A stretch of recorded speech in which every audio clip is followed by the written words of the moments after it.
ہم کریں گے ہر مظلوم کی حمایت۔ السلام علیکم، میں ہوں حرین فاطمہ اور آپ دیکھ رہے ہیں حمایتی نیوز HD چینل۔ نظر ڈالتے ہیں آج کی اہم خبروں پر۔ ملیر گلشن حدید سے ملحقہ علاقہ کچی آبادی میں ایک اور گیس کی غیر قانونی پائپ لائن بچھنا شروع۔ ذرائع کے مطابق کمپنی کے افسران کی ملی بھگت سے یہ کام جاری ہے۔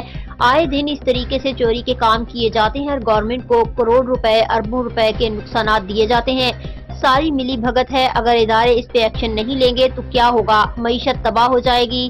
بااثر افراد کے اثر و رسوخ علاقے کو ناجائز اراضیوں پر قبضے، اسی طریقے سے گیس لائن کو ناجائز طریقوں سے علاقے میں شامل کرنا اور غیر رجسٹر اراضیوں پر گیس لائن پہنچانا، قبضے جاری اور ساری ہیں۔ ادارے ہیں، گہری نیند میں کوئی جگہ نہیں کوئی بولنے والا۔ ہم حاجی سندھ اور DG رینجر سے یہ مطالبہ کرتے ہیں کہ اس پہ فی الفور ایکشن لیا جائے۔ افتخار نوری کی رپورٹ۔